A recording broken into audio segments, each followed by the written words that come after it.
Bonjour à toutes et à tous, je suis Mathieu Charrier, ravi de vous accueillir dans 9e art, le podcast de la Cité internationale de la bande dessinée et de l'image d'Angoulême.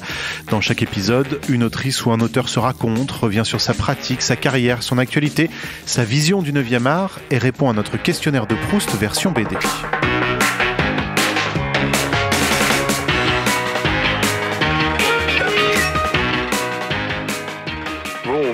J'ai fait toute ma carrière artistique, on pourrait dire. Voilà, je continue, je suis pas loin des 80 ans et je continue encore ce métier qui est le mien. Bonjour François Bourgeon. Bonjour. Et merci de prendre ce temps avec nous au téléphone, puisque vous deviez venir nous voir à la Cité, mais qu'un petit souci de santé vous en a empêché. On est quand même très heureux d'être avec vous. La Cité, où une grande exposition vous est actuellement consacrée, François Bourgeon et la traversée des mondes. On y découvre notamment des planches originales formidables, puisque vous avez fait don à la Cité de la BD d'Angoulême de 4000 planches et documents plus incroyables les uns que les autres. Alors d'abord, si on repart au tout début, François Bourgeon, ce qui est assez frappant dans votre parcours, c'est contrairement à beaucoup d'autrices ou d'auteurs de bande dessinée qui racontent qu'ils ont baigné dedans depuis leur plus jeune âge, vous pas tellement en fait. Dans la bande dessinée, enfant, il y en avait un petit peu chez vous, mais c'était pas non plus une grande passion familiale. Non, la bande dessinée, on était à une époque où quand même la bande dessinée était assez lue par les enfants, mais ce qu'on lisait, c'était Tintin, Spirou, quoi. Et Pilote, mais bien plus tard, j'étais déjà préadolescent quand les premiers Pilotes sont parus. Et puis Vaillant, mais j'ai travaillé à Vaillant, aux éditions Vaillant, mais je le lisais pas quand j'étais enfant. J'étais pas, disons, un fan de BD, j'en lisais quand même pas mal, parce que bon, Tintin, Spirou, il y a quand même petit à petit les albums qui sont parus, puisqu'au départ, évidemment, la plupart des histoires qui paraissaient en périodique ne paraissaient pas en album. J'étais un lecteur moyen, disons, mais je n'étais pas ce qu'on pourrait appeler un fan maintenant de bande dessinée, loin de là. Vous n'étiez pas un fan de bande dessinée, en revanche, vous aviez très envie de dessin depuis très longtemps. Alors j'ai un parcours un peu particulier. Quand j'étais jeune, quand j'étais enfant, disons que j'étais dyslexique à une époque où on ne connaissait pas la dyslexie. Donc j'avais quelques difficultés à lire, à suivre en classe, parce que cette inversion entre le côté gauche et le côté droit dans la tête des lectures ou des choses font plein de petits pièges qui sont parfois difficiles à surmonter. Et le dessin a toujours été pour moi un moyen d'expression plus sûr, disons que je m'exprimais beaucoup en dessin, en modelage, en découpage, en choses comme ça. Je faisais plus facilement du travail manuel et oral, c'est-à-dire que alors que j'avais quelques difficultés à lire jusqu'à ce qu'on m'ait corrigé, en revanche, je racontais assez bien et j'aimais raconter. J'ai toujours aimé raconter. Quand on m'a envoyé en pension à 9 ans, je m'inventais une famille et tous mes camarades de classe gobaient tout ce que je leur disais, quoi. Voilà. À quel moment vous décidez de vous orienter vers les beaux-arts ? Ça a été assez tardif. Disons qu'après un bac loupé, j'ai intégré l'atelier Maître de Penningen, Jacques Dandon, Maître de Penningen, c'était rue du Dragon à Paris, qui était un atelier préparatoire pour les écoles des arts décoratifs et des métiers d'art. Disons que j'ai préparé les métiers d'art et les arts déco un petit peu par hasard. Disons que j'avais envie d'un métier manuel, j'avais envie d'un métier qui touche au dessin, et éventuellement à la narration, mais j'y pensais pas trop encore à l'époque. Et j'ai fait comme beaucoup d'élèves des ateliers préparatoires à cette époque. On tentait plusieurs concours et puis on rentrait dans l'école qui vous prenait, quoi. Parce que sinon ça pouvait durer longtemps. Et donc j'ai passé les 2 concours, j'ai été reçu au métier d'art et je suis rentré au métier d'art en section vitrail, ce qui fait que j'en suis ressorti en 69 avec un diplôme de maître verrier. Voilà. Ce qui vous intéressait dans la discipline, c'était pas nécessairement le chef-d'œuvre ou la finalité, c'était presque plus la technique de travail. Oui, j'ai toujours eu donc ce côté manuel que j'ai développé tout le temps, et je sais que dans le vitrail, bon, j'étais très intéressé par le travail technique parce qu'il mélangeait beaucoup de choses. D'abord, il y avait un côté sportif. J'ai toujours bien aimé me balader, faire de l'escalade, de la varap et des choses comme ça, de la spéléo, et aller monter des vitraux dans des monuments historiques. C'est quand même parfois des choses un petit peu vertigineuse, si on peut dire. Donc il y avait tout ce côté sur le chantier qui était assez amusant, mais il y avait aussi le premier travail pour un verrier. Quand on nous demande de faire un vitrail, il faut faire une maquette, il faut faire une proposition pour que le client accepte. Donc là, c'est une partie dessin, peinture. Et puis si le client accepte, ensuite, il faut transformer ce dessin en un vitrail qui ne déçoive pas le client. Et bon, c'était assez marrant. Et le vitrail lui-même, il y a la coupe du verre, il y a la peinture sur le verre quand les verres sont colorés dans la masse, mais parfois il y a des rajouts, souvent il y a des rajouts de grisaille dessus. Et puis ensuite la mise en plomb, qui est très technique, mais enfin il faut l'apprendre quand même.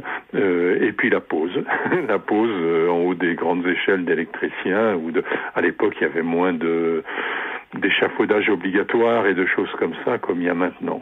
J'ai commencé à travailler chez un verrier, et puis là, je me suis rendu compte que le vitrail tel que je le rêvais, j'en ferais sans doute jamais, quoi. Et puis le verrier qui m'employait, a arrêté de m'employer pour des raisons X, je me suis retrouvé un petit peu au chômage, à chercher du boulot, toujours dans ce qui m'intéressait, le dessin, la narration, mais je pensais plus tellement à la narration à ce moment-là. J'ai retrouvé une amie qui était de l'école des métiers d'art aussi, et qui était devenue maquettiste dans un journal d'enfants, de fillettes, qui s'appelait Lisette à Bayard Presse. Et un jour, elle me téléphone un samedi, elle me dit: écoute, on a besoin d'une illustration en urgence. Elle savait que j'étais au chômage. On a besoin d'une illustration en urgence pour lundi. C'est une double page en couleur. C'est pour illustrer une nouvelle, etc. Est-ce que tu peux nous faire ça? Alors je lui ai dit: écoute, il n'y a pas de problème. Je l'aurais donc fait un peu en urgence, un peu en travaillant pas mal la nuit, ce qu'il demandait, ou ça a plu, et qu'on m'a demandé d'autres illustrations, et puis on a commencé à me demander de faire des BD, des gags très brefs, ou des choses comme ça. Alors les gags de l'époque, pour un journal comme Lisette, c'était, comme me disait la rédactrice en chef, juste un léger sourire, quoi. Il s'agissait pas de faire du Charlie Hebdo, bien entendu. Mais ça m'a permis de mettre le pied à l'étrier, de travailler sur des scénarios qui étaient d'autres, évidemment. Petit à petit, Lisette s'est arrêtée. On m'a tout de suite proposé du travail dans un autre journal pour fillettes, qui était par contre lui aux éditions Fleurus, qui s'appelait Jean. Il y avait aux éditions Fleurus plusieurs journaux. Il y avait le vieux Fripounet, qui découlait du Fripounet et Marisette dans le temps. Il y avait Jean, et puis il y avait Formule 1. Donc voilà les journaux dans lesquels j'ai commencé à trouver un peu de travail, et c'est surtout à Jean que j'ai commencé la série Brunel et Collin, dont le scénariste Robert Génin était un garçon que j'aimais bien, et qui faisait beaucoup de traductions de romans policiers, de romans de science-fiction, etc., et qui avait l'inconvénient, et pour moi c'est devenu un avantage, d'être souvent un petit peu débordé par le travail. Et quand il n'avait pas le temps de terminer un scénario, c'est arrivé, pas au début, mais au bout d'un moment, quand on se connaissait bien, il me disait: François, est-ce que tu peux terminer, parce que je ne vais pas m'en sortir. Et j'ai commencé à travailler à sa place sur certains scénarios, et puis petit à petit ça m'a donné envie de modifier les siens de plus en plus. Il n'était pas toujours très content, mais enfin on s'entendait bien, donc ça se terminait jamais en drame, et ça m'a donné l'envie c'est à ce moment-là, on a travaillé donc sur la série Brunel et Collin, et c'est en faisant cette série que j'ai eu envie d'aller plus loin. Et il se trouve que à l'époque, Henri Filippini, qui tenait à la fois une librairie et était une des âmes damnées de Glénat, a été à Fleurus pour récupérer quelques auteurs, quelques dessinateurs. Aux éditions Fleurus, il y avait André Juillard, il y avait Didier Convard, il y avait François Dermot, il y avait pas mal de gens qui par la suite ont continué aussi dans ce métier. Et il a proposé donc les albums de Brunel et Collin, en tout cas un certain nombre d'histoires qui étaient parues en périodique paraissent en album. L'album s'est fait et coup de bol, il s'est pas mal vendu, même plutôt bien, puisque j'étais pas connu du tout. Et les Brunel et Collin sont partis à 30 000 exemplaires à peu près. Pour l'époque, était déjà pas mal, quoi.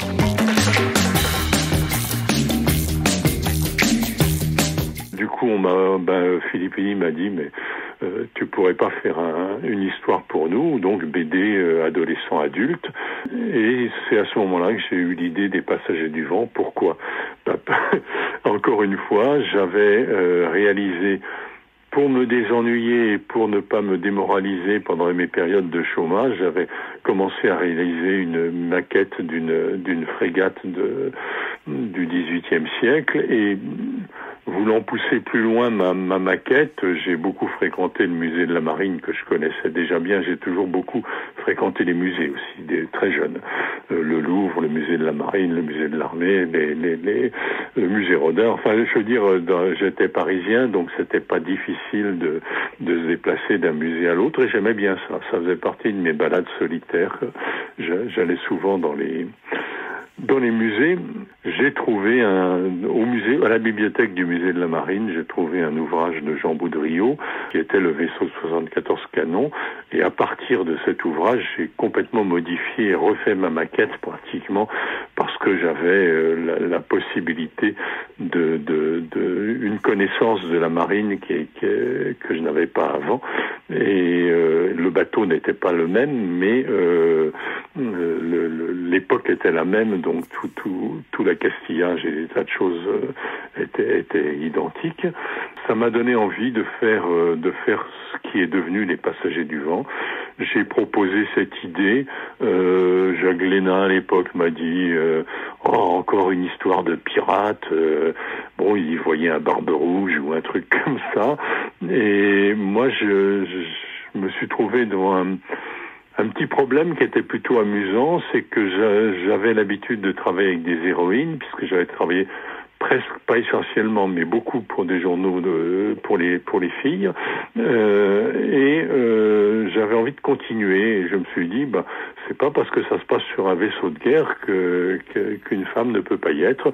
Donc j'ai créé le personnage Nisa, en étant bien sûr obligé de donner les motifs de sa présence sur ce bateau. Et ça a démarré comme ça, les Passagers du Vent ont démarré comme ça. À la même époque aussi, quand je travaillais encore un peu pour Pif Gadget, pour des journaux comme ça. C'était de plus en plus dans des séries historiques, dans des choses historiques. On a commencé un petit peu à me spécialiser là-dedans, et je m'y suis trouvé pas si mal que ça, puisque j'ai continué pendant longtemps. Justement, on va reparler de ces maquettes qui occupent une place importante aussi dans votre œuvre, mais vous l'avez esquissé. Vous pensez que c'est parce que vous avez commencé dans la presse jeunette plutôt à destination des jeunes filles, que ce soit Lisette, que ce soit Jean, qu'il y a autant de personnages féminins forts, avec des caractères, avec des vrais destins dans votre œuvre? Ça vient de là, vous pensez, ou c'était ancré en vous? Je pense que c'est toujours les rencontres ou les choses qui se rejoignent. Il y a toujours une part de hasard et une part qui l'est beaucoup moins.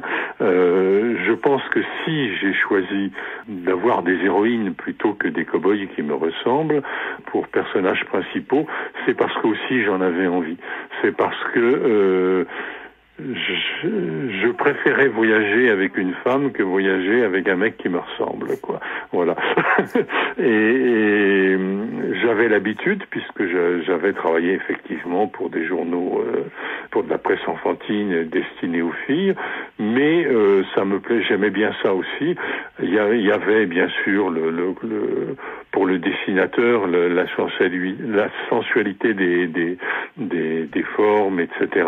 Bon, c'est plus plaisant pour moi. Je préfère dessiner des jeunes femmes ou jeunes ou moins jeunes d'ailleurs que de dessiner Alix, par exemple. Mais c'est bien tombé, ça s'est fait un peu tout seul, mais pas complètement innocemment non plus, parce que c'était un choix de ma part, bien entendu, et ça a toujours été ce choix-là. Je n'ai eu pratiquement que en premier rôle dans toutes mes séries que des héroïnes. Ça a été Sian, ça a été Mariotte, ça a été Isa, bien entendu, puis après Isa, ce fut Zabo, et voilà quoi. Enfin voilà, j'ai eu beaucoup de personnages féminins, de la même manière que dans tout ce que j'ai fait pour la presse enfantine dans les années qui ont précédé. Vous parlez des Passagers du vent. Aujourd'hui, voilà, pour tout le monde, ça fait c'est une partie très importante de votre œuvre. Certains tomes se sont vendus à plus d'1 million d'exemplaires. Il faut quand même dire que, avant même la sortie officielle du livre, vous avez reçu le prix du meilleur dessinateur à Angoulême. C'est-à-dire que votre éditeur avait fait imprimer des épreuves, les avait un peu agrafées. Alors, ce qui s'est passé, c'est que on avait proposé, enfin on avait proposé de faire d'exposer à Angoulême, enfin d'être présent à Angoulême. J'étais quand même un auteur tout neuf, hein, si on peut dire. J'avais été qu'une fois à Angoulême au tout début avec François Dermot, mais on n'était même pas invité, on n'avait pas d'hôtel, on a couché sur un banc en face de l'hôtel de ville. Enfin bon, c'était encore des époques héroïques. Et puis mon album est paru dans la revue Circus, enfin mon album. Le premier tome des Passagers du vent, La fille sous la dunette, est paru dans la revue Circus. L'attaché de presse des éditions Glénat à l'époque, qui était Jean Léturgie, qu'on connaît en tant que scénariste, etc., mais qui est resté très longtemps attaché de presse de Glénat, a dit mais où est l'album de Bourgeon pour Angoulême, puisqu'on le propose, et ils n'avaient pas eu le temps de l'imprimer.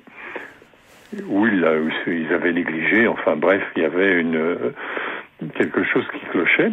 Et Jean Léturgie s'est pas dégonflé, il a dit ça se passera pas comme ça.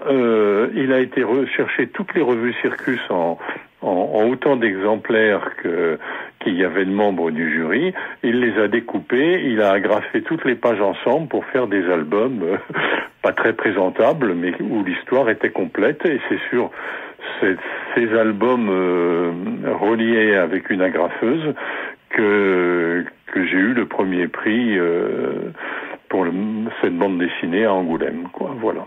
En 1980, en janvier 80, et c'était paru dans Circus en 79.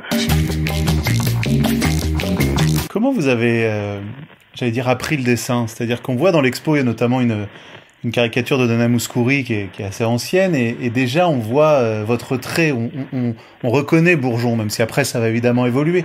Comment vous avez travaillé ça? Est-ce que vous avez recopié des dessins? Le dessin, comme je vous l'ai dit, j'ai fait la maître de Penningen, atelier préparatoire, et j'ai fait quand même 3 ans de métier d'art.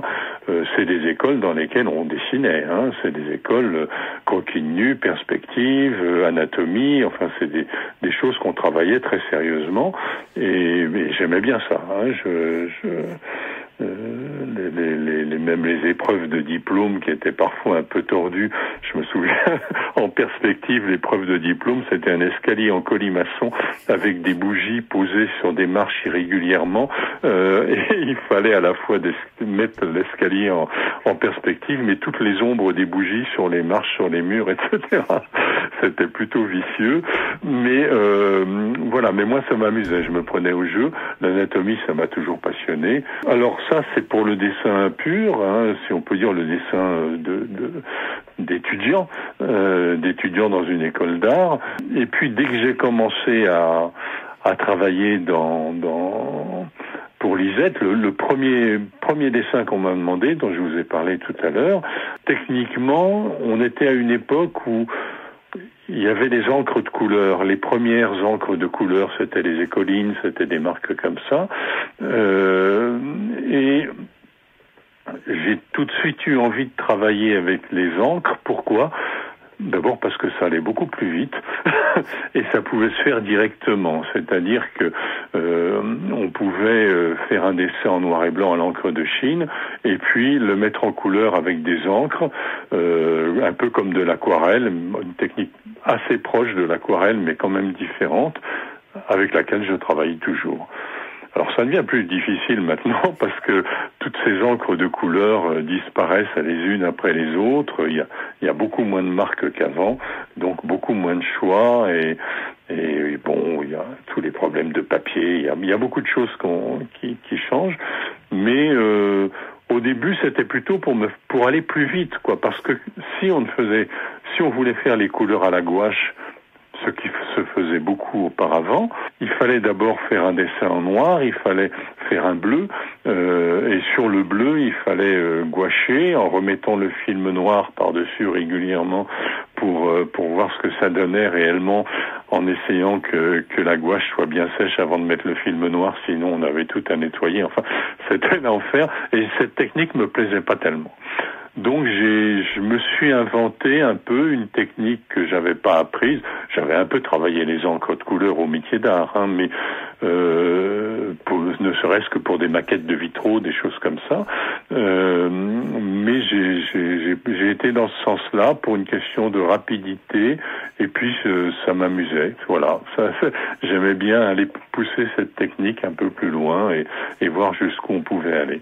Il y a quelque chose qui est très marquant aussi dans votre façon de travailler. J'ai eu la chance de pouvoir visiter votre atelier. C'est toute la documentation que vous utilisez.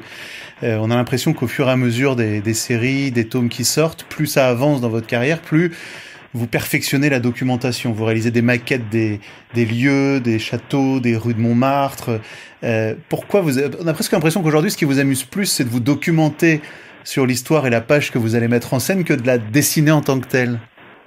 Disons, pour moi, c'est un complément. Ça, on rejoint quand je prépare la documentation, que ce soit pour le scénario ou pour le dessin, c'est une étape qui m'intéresse autant que ce qui va suivre, parce que je suis quelqu'un de très curieux, je suis quelqu'un qui aime lire. Alors, on a parlé de mes problèmes de dyslexie, mais j'ai été corrigé un peu tard, mais suffisamment pour me mettre à lire et lire énormément.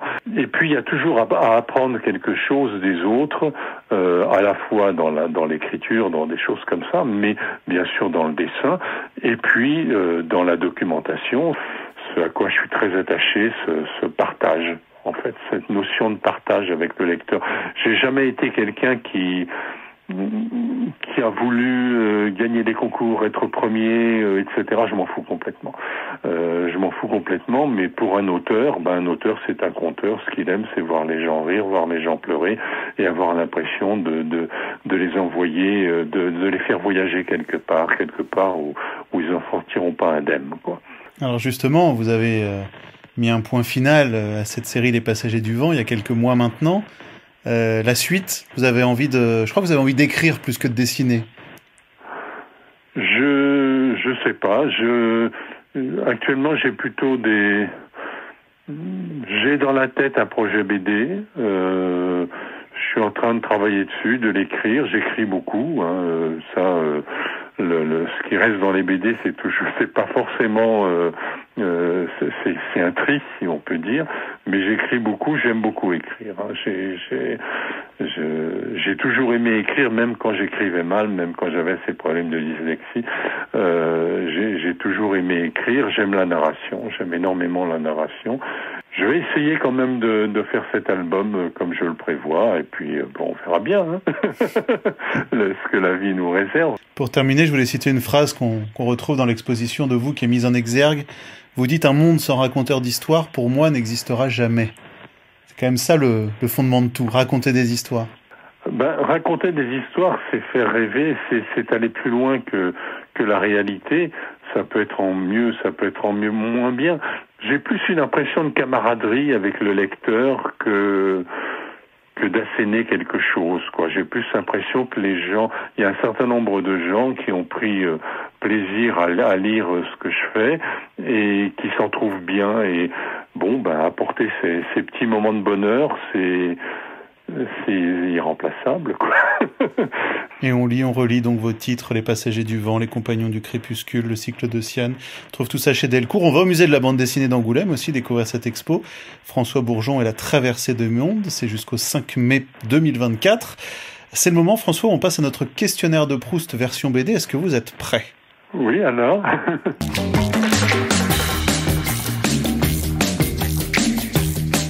La première BD que vous avez lue? La première BD que j'ai lue, je pense que c'était un Tintin ou un Corentin.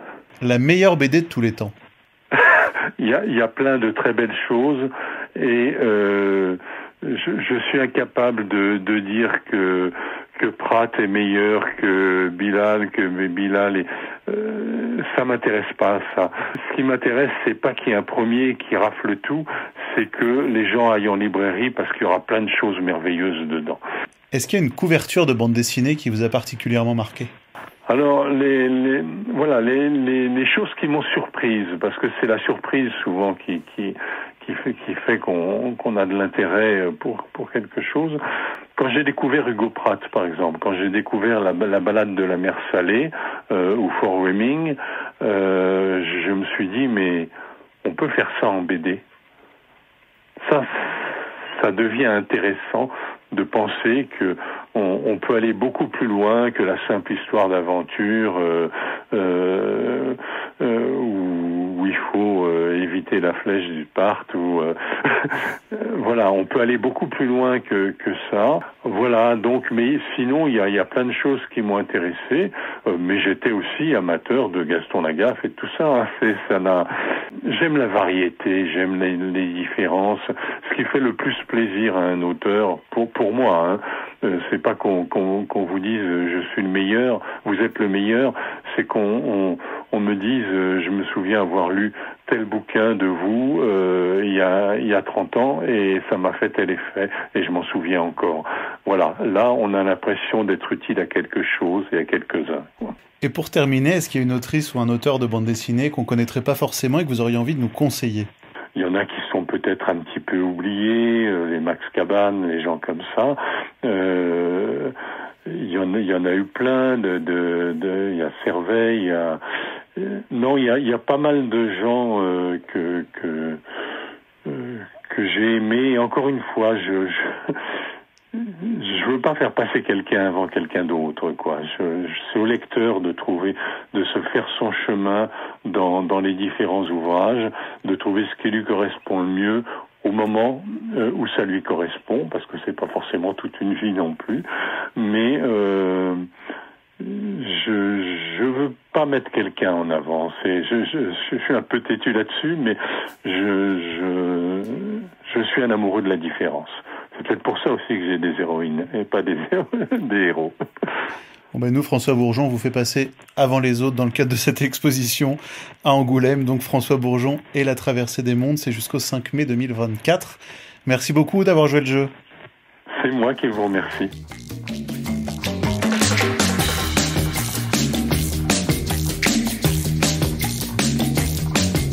Et pour terminer, nos coups de cœur de la quinzaine, avec d'abord Inoubliable de Fabien Toulmé, publié aux éditions Dupuis.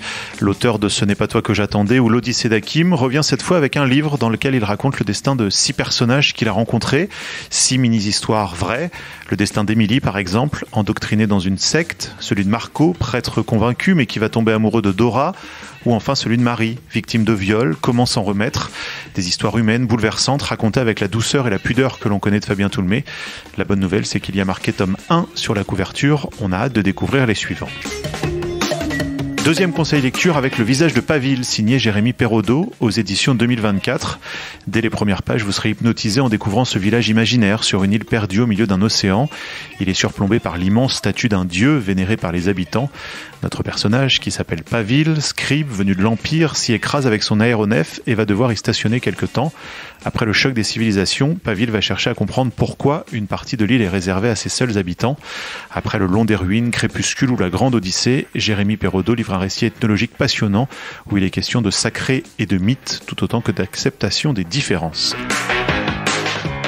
Enfin, troisième conseil lecture, Grande Kitty Z87 de l'auteur EMG. Sur fond d'enquête policière suite à l'attaque à l'acide d'un vendeur de glace dans une station balnéaire, EMG déploie son univers graphique si identifiable aux pages architecturales colorées. On s'y perd, on s'y retrouve, on accepte de se laisser porter par cet univers si singulier où l'auteur ne s'interdit rien, à découvrir absolument.